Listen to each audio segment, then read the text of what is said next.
साबिक वजीर व बीआरएस एमएलए हरीश राव ने कृष्णा के पानी के आंध्र प्रदेश की जानिब से मुबैना तौर पर गैर कानूनी इस्तेमाल पर एक अहम प्रेस मीटिंग की। तेलंगाना भवन में बात करते हुए हरीश राव ने अफसोस का इजहार किया कि तेलंगाना में बीआरएस के इख्तियार में ना होने की वजह से आंध्र प्रदेश से पानी मोड़ने की सूरत हाल पैदा हुई है। उन्होंने कहा कि रियासत की कांग्रेस हुकूमत को अपनी नींद से बेदार होना चाहिए और आंध्र प्रदेश में पानी के गैर कानूनी इस्तेमाल को रोकना चाहिए। हरीश राव ने कहा कि अब वक्त आ गया है कि मरकजी हुकूमत पर दबाव डाला जाए और रेवंत हुकूमत ऐसा अगर नहीं करती है तो हम दिल्ली जाने तैयार हैं। उन्होंने हुकूमत से कहा कि चलो दिल्ली चलते हैं और धरना देते हैं। నేను ఈ రోజు ముఖ్యంగా చాలా బాధతో ఈ ప్రెస్ మీట్ పెట్టాను. ఎందుకంటే ఈ రాష్ట్రంలో తీవ్రమైనటువంటి అన్యాయం జరుగుతూ ఉంటే రాష్ట్ర ప్రభుత్వం పూర్తిగా చేతులు ఎత్తేసిన పరిస్థితి. ఎందుకంటే యథేచ్ఛగా ఆంధ్రప్రదేశ్ నీళ్ళు తీసుకుపోతా ఉన్నది. ఇప్పుడు ఈక్వల్గా మీరు తీసుకోవాలి కదా, ఈక్వల్గా రెగ్యులేట్ చేయాలి కదా, ప్రశ్నించాలి కదా. ఇప్పుడు నీకు రావాల్సింది 123 టీఎంసీలు, ఆంధ్రప్రదేశ్కు రావాల్సింది 9. ఉన్న నీళ్లు 100నే. అంటే నీకు రావు, ఈ సంవత్సరం పోయినావు, ఆల్రెడీ మునిగిపోయినావు. ఆ ఉన్న 100కు 100 నువ్వు తెచ్చుకుంటే కనీసం ఉన్న పంటలు కాపాడొచ్చు. బంద్ చేయాలి కదా ఆంధ్రప్రదేశ్. ఇవాళ కూడా కుడికాలువ పోతున్నాయి, పోతిరెడ్డిపాడు పోతుంది, ముచ్చమర్రి పోతుంది. దాన్ని ఆపండి. మీకు చేత కాకపోతే మొత్తం అఖిలపక్షాన్ని తీసుకొని పోండి ఢిల్లీకి. ఈ రాష్ట్ర ప్రయోజనాలు కాపాడండి. ఏఎంఆర్ ఎస్ఎల్బీసీ కింద గానీ, సాగర్ ఎడమ కాలువ కింద గానీ, కల్వకుర్తి గానీ, నెట్టంపాడు గానీ, భీమా గానీ, కోయిల్ సాగర్ గానీ, హైదరాబాద్, ఖమ్మం, నల్గొండ, మహబూబ్ నగర్ త్రాగునీటి అవసరాలకు దెబ్బ తినకుండా తక్షణమే మేల్కొనాలని చెప్పి ప్రభుత్వాన్ని డిమాండ్ చేస్తున్నాం. ఆంధ్రప్రదేశ్కు 666 టీఎంసీల నీళ్లు రావాలి. కానీ ఆంధ్రప్రదేశ్ ఇప్పటికే 657 వాడేసింది. 666లో 657 టీఎంసీలు వాడింది. ఇక ఆంధ్రప్రదేశ్కు ఉన్న హక్కు ఎంత? ఇంకా 9.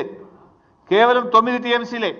కానీ ఇవాళ కూడా సాగర్ కుడి కాలువలో 10,000 క్యూసెక్కులు పోతున్నాయి, ముచ్చమర్రిలో పోతున్నాయి, పోతిరెడ్డిపాడులో పోతున్నాయి. మరి నీకేం కావాలి? రేపు తెలంగాణకి ఎట్లా? తెలంగాణకి ఎంత రావాలి? ఆ రేషియో ప్రకారం 34 ప్రకారం చూసినా కూడా 343 టీఎంసీల నీళ్లు తెలంగాణకు రావాలి. కానీ ఈ రోజుకు తెలంగాణ వాడుకున్నది ఎంత అంటే 220 టీఎంసీలు మాత్రమే. 220. ఇంకెంత రావాలి తెలంగాణకు? 123 టీఎంసీలు రావాలి. 123 టీఎంసీలు తెలంగాణకు రావాలి. ఆంధ్రాకు రావాల్సింది 9. అంటే ఎంత నిర్లక్ష్యం మీది? మొత్తం కలిపితే కూడా ఎంత అవుతుంది? ఈ 123 9 కలిపితే 132 టీఎంసీలు కావాలి. ఇంకా 132 కావాలి. ఉన్న నీళ్ళు ఎంత తెలుసా? ఇప్పుడు శ్రీశైలంలో సాగర్లో కలిపి ఉన్నాయి 100 టీఎంసీలు. ఇప్పుడు మరి యాడికెళ్ళి తెస్తావు? నీకు రావాల్సింది 123, ఆంధ్రప్రదేశ్కు రావాల్సింది 9, మొత్తం కలిసి రావాల్సింది 133. ఇప్పుడు ఉన్నది ఎంత అంటే 100. మరి ఇప్పుడు నష్టం ఎవరికి? ఈ 100లో వాడు ఇంకా తరలిస్తూనే ఉన్నాడు. బంద్ పెట్టాలి కదా. ఈ 100లో కూడా ఆంధ్రప్రదేశ్ తీసుకుపోతూనే ఉన్నది ఇంకా. మరి తెలంగాణ మన వాటా పోతుంటే, వాళ్ళు తరలించుకుపోతుంటే గుడ్లు అప్పగించి ఎందుకు చూస్తున్నారు? ఇంజనీర్లు ఏం చేస్తున్నారు? మీరు ఆంధ్రాకి వెళ్ళి ఆంధ్ర చీఫ్ సెక్రటరీ రిటైర్డ్ తెచ్చి అడ్వైజర్గా పెట్టుకున్నారు కదా. అడ్వైజర్ ఏం చేస్తుండు? ఈఎన్సీలు ఏం చేస్తుండు? నీటిపారుదల శాఖ మంత్రి ఏం చేస్తుండు? ముఖ్యమంత్రి ఏం చేస్తున్నాడు? Senior BRS MLA Harish Rao ने तनकीद करते हुए कहा कि कृष्णा के पानी के मसले पर तेलंगाना के चीफ मिनिस्टर रेवंत रेड्डी की खामोशी की वजह से आंध्र प्रदेश के वज़ीर आला चंद्रबाबू नायडू मनमानी तौर पर पानी का रुख मोड़ रहे हैं। उन्होंने बरहमी का इजहार किया कि कृष्णा के पानी के मामले में कांग्रेस हुकूमत का रवैया तेलंगाना की आवाम खासकर किसानों के लिए लानत बन गया है। हरीश राव ने मजीद कहा कि कांग्रेस की नाअहली की वजह से तेलंगाना को कल एक बड़े खतरे का सामना हो सकता है।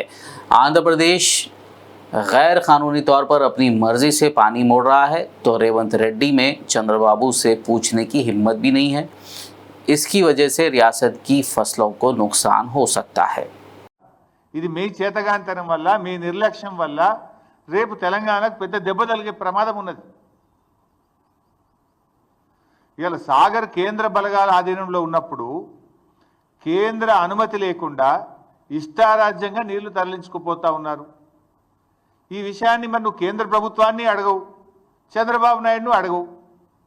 అంటే నీకు చంద్రబాబు నాయుడు అడగాలంటే నీకు ధైర్యం సరిపోతలేదు, కేంద్ర ప్రభుత్వాన్ని అడిగే దమ్ము నీకు లేదు. ఇప్పుడు అక్కడ ఉన్నది ఏంది? సిఆర్పిఎఫ్ బలగాలు. ఎవరి అవి? కేంద్ర ప్రభుత్వమి. అది ఎవరు రెగ్యులేట్ చేయాలి? కేఆర్ఎంబి. అది ఎవరి ఆధీనంలో ఉంది? కేంద్ర ప్రభుత్వ ఆధీనంలో ఉంది. Then why are you not asking? అటు కేంద్రాన్ని అడిగే దమ్ము లేదు, చంద్రబాబుని అడిగే ధైర్యం లేదు నీకు.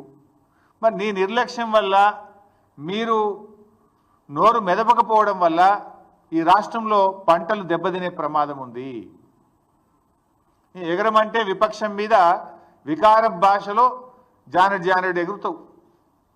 మా మీద ఎగురుతుంటాడు కదా ప్రతిపక్షం మీద. వికారమైనటువంటి భాషలో ప్రతిపక్షాల మీద మాత్రం బాగా ఎగురుతుంటావు. ఎగరాల్సిన చోట ఎగరడానికి చేతనవుతుంది నీకు. ఎగరాల్సింది ఎడను కేంద్ర ప్రభుత్వం మీద ఎగరాలి, ఆంధ్రప్రదేశ్ యొక్క అక్రమ నీటి వాడకం మీద ఎగరాలి. ఎగరాల్సిన చోట మాత్రం ఎగురుతలేవు, ప్రతిపక్షం మీద విపక్షాల మీద మాత్రం ఎగురుతూ ఉంటావు. వికారమైన భాషలు ఎగురుతుంటావు నువ్వు. ఈడెందుకు ఎగురుతలేవు?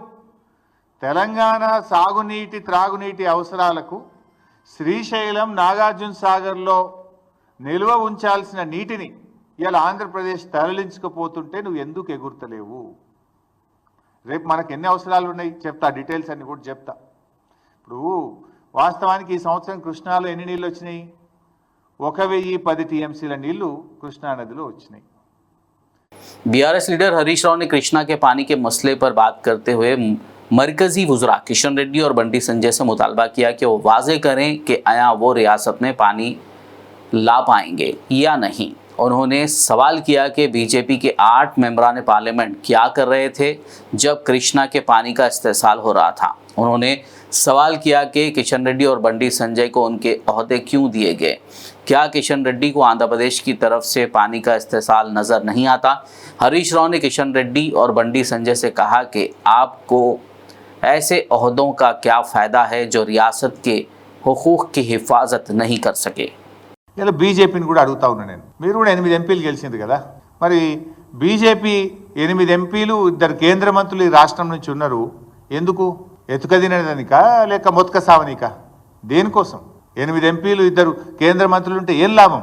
కేంద్ర మంత్రిగా కిషన్ రెడ్డి గారు ఉండి ఏం చేస్తున్నారు నేను అడుగుతా ఉన్నా. ఇప్పుడు కిషన్ రెడ్డి గారు మీరు నీళ్లు తెస్తారా లేదా ఆంధ్రప్రదేశ్ ఒత్తిడికో చంద్రబాబు నాయుడు గారు ఒత్తిడికో నీళ్లు నములుతారా? తెలుసుకోవాలి కిషన్ రెడ్డి గారు. పదవులు దేనికోసమండి? రాష్ట్రంలో ఏ ప్రజలైతే మిమ్మల్ని ఎన్నుకున్నారో ఆ రాష్ట్ర రైతులకు, ఆ రాష్ట్ర ప్రజలకు వాళ్ళ అవసరాలు తీర్చడానికి పదవులు. మరి అక్కర్రాని ఆ పదవులు ఉంటేం లాభం, లేకపోతే ఏం లాభం? రాష్ట్ర హక్కులు కాపాడలేని పదవులు ఉండి ఏం ప్రయోజనం అని నేను అడుగుతా ఉన్నా. మీరు చాలా సీనియర్, దయచేసి రివ్యూ చేయండి. రాష్ట్ర ప్రభుత్వం ఫెయిల్ అయిపోయింది. ఈ రాష్ట్రం నుంచి కేంద్ర మంత్రిగా ఉన్న మీరైనా స్పందించండి. You rise to the occasion to protect the interest of Telangana. సందర్భం వచ్చినప్పుడు నిలబడాలి, రాష్ట్రం కోసం నిలబడాలి, గట్టిగా పోరాటం చేయాలి. మీ గనబట్టలేదా ఆంధ్రప్రదేశ్ ప్రభుత్వం చేస్తున్న జలదోపిడి? కిషన్ రెడ్డి గారు గనబట్టలేదా? రేపు సాగర్లో నీళ్లు తగ్గితే మీరు ప్రాతినిధ్యం వహిస్తున్న సికింద్రాబాద్ పార్లమెంట్ నియోజకవర్గ ప్రజల త్రాగునీటి అవసరాలు కూడా ఇబ్బందుల్లో పడతాయి. కృష్ణా బోర్డు మీ పరిధిలోనే ఉంది కదా కిషన్ రెడ్డి గారు, మీరు రివ్యూ చేయండి. కేంద్ర ప్రభుత్వ పరిధిలోనే కృష్ణా బోర్డు ఉంది. హైదరాబాద్ వస్తున్నారు కదా, పిలవండి కేఆర్ఎంబిని. 3 మెన్ కమిటీ ఎందుకు ఈసారి సమావేశం కాలేదు? కేఆర్ఎంబి అనుమతి లేకుండా 3 మెన్ కమిటీ నిర్ణయించకుండా 666 టీఎంసీల నీళ్లను ఆంధ్రప్రదేశ్ ఎట్లా తీసుకుపోయిందో ప్రశ్నించండి. ఎందుకు అడగరు మీరు? మీ ప్రతాపం ఎంతసేపు మా మీదనేనా? రాష్ట్ర ప్రయోజనాలు కాపాడడం మీద మీ ప్రతాపం చూపండి, మీ సత్తా చూపండి. ఈ రాష్ట్ర ప్రయోజనాలు కాపాడండి. Are you suffering from a diabetic foot? At Shifa Clinic, we offer guaranteed treatment without cutting your leg. Struggling with kidney failure? No need for dialysis. And for high blood pressure or diabetes, we can help you stop lifelong medication. Visit Shifa Clinic in Hydernagar today for advanced and effective treatments.